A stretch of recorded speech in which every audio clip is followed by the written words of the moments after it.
Pour la Journée internationale des droits de l'enfant, l'UNICEF France publie un état des lieux de la situation dans les collectivités territoriales d'outre-mer, intitulé « Grandir dans les outre-mer ». On ne voit pas le visage de nos concitoyens qui au quotidien vivent aujourd'hui l'absence d'école, l'absence d'accès à l'eau. On ne voit pas le visage.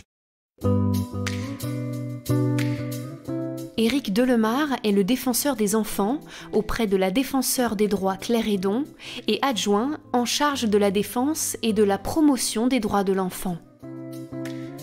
Ma mission, elle est de défendre et promouvoir l'intérêt supérieur de l'enfant conformément aux droits positifs, mais surtout conformément à la Convention internationale des droits de l'enfant.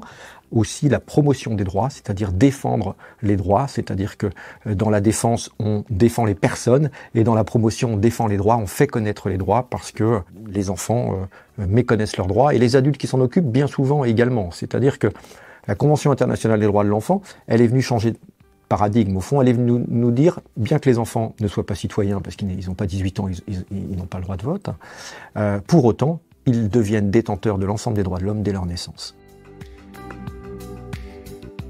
Pour moi, c'est important de rappeler un petit peu le contexte de 1882, lorsque on a instauré le service public de l'éducation. Il y a plus de 140 ans, 141 ans, on a fêté les 140 ans l'année dernière, eh bien on se dit, mais là, oh là là, c'est fondamental, on a permis et on permet depuis à des enfants d'accéder aux apprentissages, de devenir des citoyens éclairés, de participer à la vie, à la communauté française, etc. Mais on oublie de dire qu'à l'époque, c'était surtout aussi pour sortir les enfants de toute forme d'exploitation. La rue, la violence, l'exploitation économique, l'exploitation sexuelle. Au fond, on le sait bien que vous imaginez 10 000 enfants déscolarisés à Mayotte sur environ 350 000 habitants. C'est comme si en France métropolitaine, sur les 65 millions que nous devons être en France métropolitaine, vous aviez 2 à 3 millions d'enfants déscolarisés. Ben, ce serait la barbarie, c'est la même chose.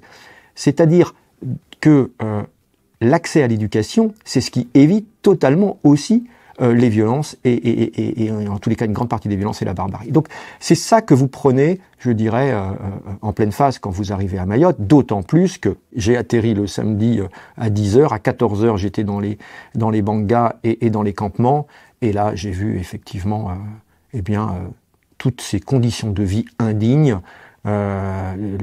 exacerbées par les difficultés d'accès à l'eau. Les réserves d'eau sont au plus bas. Cette sécheresse, elle est historique, dans un contexte social fortement précarisé. Vous n'avez pas d'eau chez vous.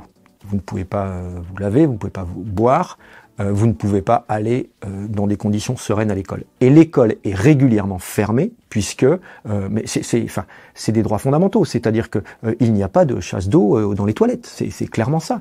Ça veut dire que pour un adulte, mais aussi bien entendu pour les enfants, aller aux toilettes est anxiogène. C'est une organisation.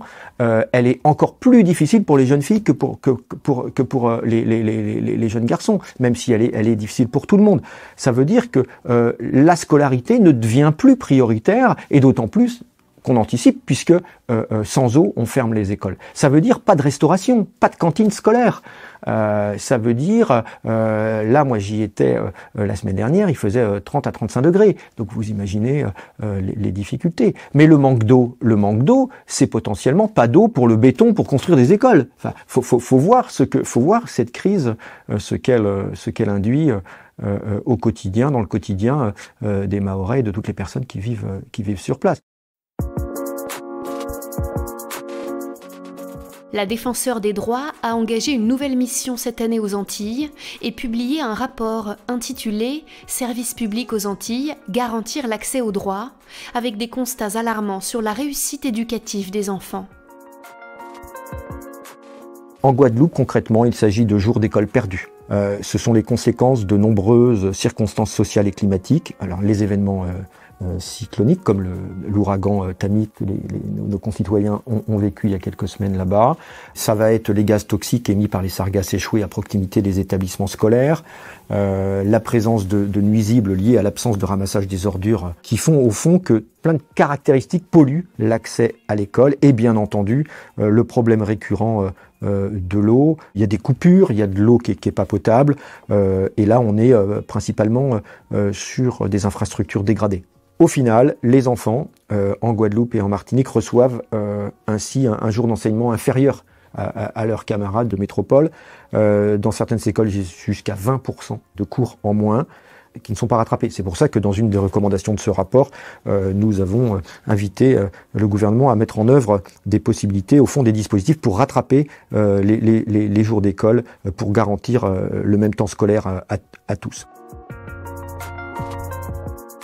Et puis quand on creuse, on voit aussi les difficultés dans la continuité scolaire en matière numérique, c'est-à-dire en distanciel. On voit bien que les infrastructures, le numérique, l'équipement n'est pas à la hauteur.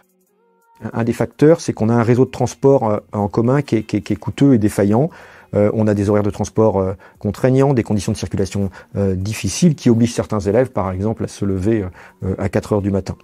L'école est vécue comme très difficile d'accès, ça demande beaucoup d'efforts, de fatigabilité. On n'est pas sur les mêmes backgrounds, c'est-à-dire qu'on a des difficultés scolaires plus marquées qu'en métropole. On a beaucoup de jeunes antillais, malheureusement, beaucoup plus qui quittent le système scolaire sans qualification, et notamment, je pense, équivalente au baccalauréat. On a, par exemple, 3 fois plus d'élèves en difficulté pour lire à haute voix un texte en CE1, maîtrise du français fragile ou insuffisante, des écarts de niveau qui vont augmenter tout au long du parcours scolaire. Cyrulnik l'a très bien dit dans les 1000 premiers jours, quand il dit un enfant qui a vécu de grandes vulnérabilités, voire de la maltraitance, il arrive avec très peu de mots de vocabulaire par rapport à un enfant pour lesquels, bien entendu, les adultes ont été bienveillants. Et cet écart ne se réduit jamais, au fond. C'est-à-dire que l'école, pour certains enfants, devient lieu de l'humiliation. On a aussi un manque de structure dédiée à l'accompagnement scolaire et au soutien à la parentalité aux Antilles et au repérage des enfants en décrochage scolaire. Il y a un vrai sujet sur l'eau, sur le temps que ça va prendre des années, et il y a la volonté politique, on le voit bien. Mais en attendant, qu'est-ce qu'on fait? Comment on équipe les écoles de citernes, d'eau potable? Les changements climatiques, l'environnement a un effet désastreux dans l'accès aux droits fondamentaux des enfants. Et dans tous les pays du monde, ce sont les plus précaires qui vont d'abord être touchés.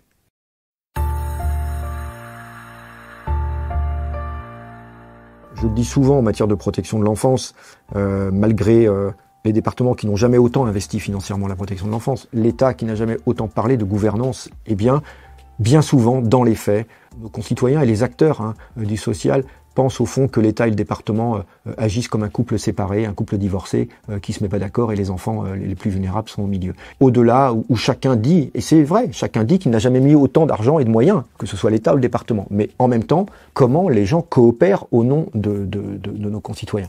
Je crois que c'est l'enjeu de nos politiques publiques d'apprendre à coopérer. Ce qui est insupportable pour nos concitoyens de territoires outre-marins, alors de manière très différente d'un territoire à l'autre, c'est qu'au fond, ces situations dont on vient échanger, elles seraient insupportables et elles n'auraient pas lieu en métropole. C'est-à-dire qu'au fond, même si elles arrivaient, vous aurez une mobilisation de tous beaucoup plus efficace. Et ça, c'est très dur et source de souffrance pour nos concitoyens qui, éloignés de l'Hexagone, se sentent encore plus éloignés une fois qu'on connaît les problèmes et qu'on n'y répond pas de la même façon. Aujourd'hui, les droits de l'enfant en France ne font pas toujours l'objet d'une application uniforme dans tous les territoires. Il est urgent de construire une société plus juste. Dans les Outre-mer, comme dans l'Hexagone, tous les enfants doivent avoir les mêmes droits. UNICEF pour chaque enfant.